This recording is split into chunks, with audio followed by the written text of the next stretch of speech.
listen, super talented. I think Declan mentioned it when he got interviewed a few weeks ago. The out of structure, the off schedule, the creation, that's what stands out the most, because that's really the way that this league's going right now, it seems like.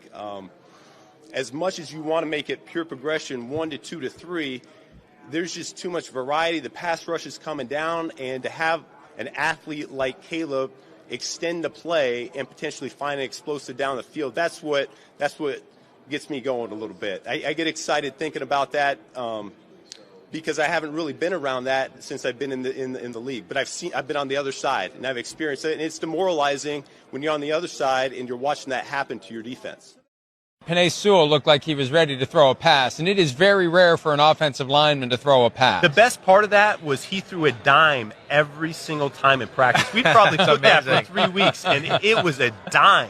It was better than some other people. Right. Jared, Goff. He's pretty darn good throwing on the move. So he's a freak. I like it. Freak. Well, you know, when we were at You talked about how you were looking forward to working with a mobile quarterback. A lot of people in Detroit took him as a shot at Jared and his lack of mobility. Was that just you having fun with that, or?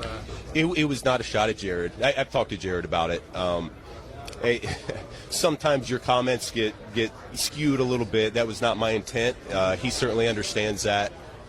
It was more directed towards Caleb and what he brings to the table. Is it strange at all? You were like, I wouldn't use the word God, but beloved in Detroit, and now all of a sudden you're the enemy, so to speak. A lot of people are Here's what I'll say is I have gone back and forth. My family still lives in Detroit right now, and everybody I've seen face to face has been super supportive and very respectful. And so I certainly appreciate that, and so does my family. All right, this talks about the Lions running up the score on the Chicago Bears. Ben Johnson said, "What else would they were supposed to do? You know, he was on the goal line, and he know what it is. You know exactly what it is. Sometimes you're on the wrong side of history, and people tend to forget. Some of the jabs he took at Jared Goff. Sometimes it's not wise to poke the bear. Check out Detroit Lions Talk playlist. Thumbs up the video, share the video, subscribe to the channel. That's the thing about it. Sometimes it's not really wise to poke the bear. All off season he was poking the bear, and it made money. It got excitement going, it got engagement going. But also what people, thought was that they were going to be a part of an accelerated program. That's the crazy thing. They thought the Bears was going to be Washington. Guess what? Let me tell you this. Anytime that's expectations, it's not going to happen. Anytime there's no expectations and nobody see it coming, this is what happens. Nobody's seeing this coming, with Washington. So the Bears will just take time. But, banner going between Chicago and Detroit. Was it some animosity because he went to Chicago? Yes, I can even tell the way Brad Holmes kind of reacted to him going to Chicago a little bit. Like, hey, it took me off guard a little bit, but hey, man, Ben's a great guy, and you're going to get the political answer. I was just having a conversation with somebody, and then she was like, yeah, I think most people want the truth. We all know most people don't want the truth.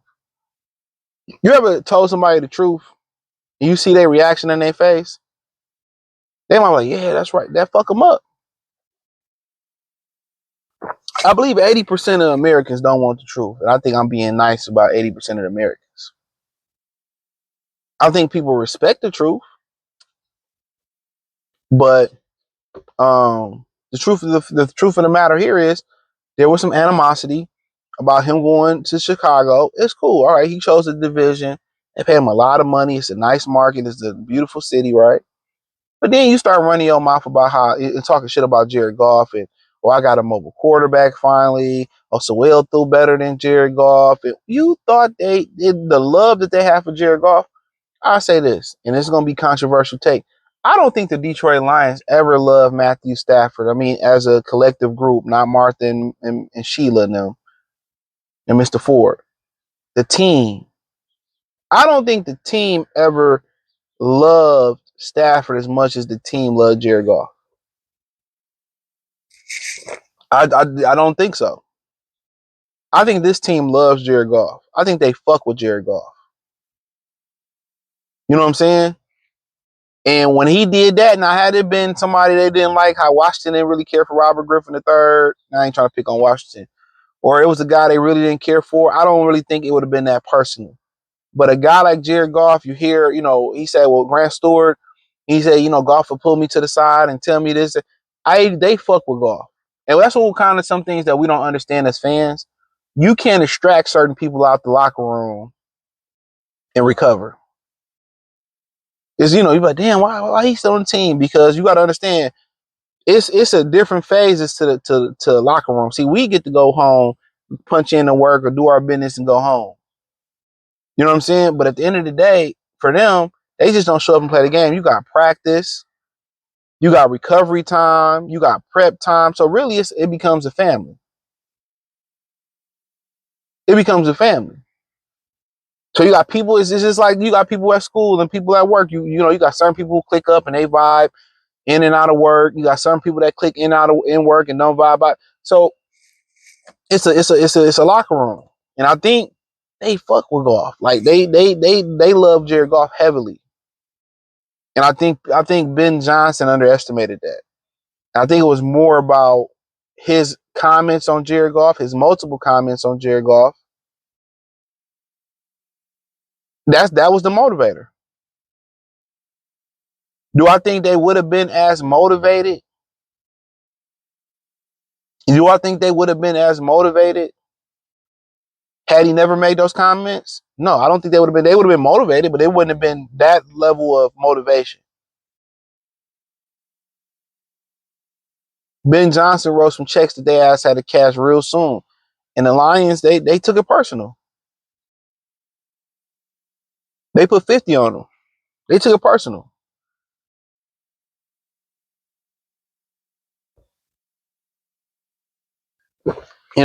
So but as far as running the score up, so be it. We big boys.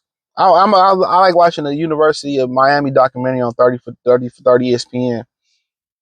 They need to do way more of those.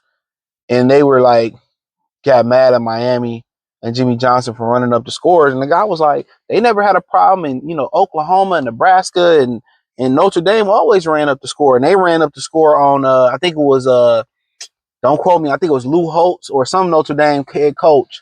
It was their last game. It was their last game coaching. I don't think it was Lou Holtz. It might have been Lou Holtz. And they ran the score up on them. They complained of, they said that they did that. They had a problem with them run up the score because most of they weren't supposed to be there. They wasn't supposed to be there. They wasn't supposed to be there. So sometimes, the misfits not supposed to be there, but you know what it was. You talked all that shit. You talked all that shit about Goff. Now, if you talked about one of the guys that didn't care about, probably wouldn't have been that bad. But yeah, man, that's he had to write a check that they ass had to cash, and they didn't cash it. Sit your $5 ass down before I make change in my Nino Brown voice. So, we big boys. You don't want them scoring and celebrating, keep them out the end zone. But hey, thumbs up the video, share the video, subscribe to the channel. Next subscribe button is the bell icon button. Hit all notifications, increase your chance. Get notifications. We go live and drop video. Financially, want to support the channel. Cash App, $ CJ Good 313. Venmo, CJ Good 313. PayPal link in the description. Follow me on X, Instagram, Spotify, Anchor, Cash App, Venmo, PayPal, Amazon, Kick, Twitch, the whole nine. Wherever I'm at in that link tree. Appreciate y'all. Peace.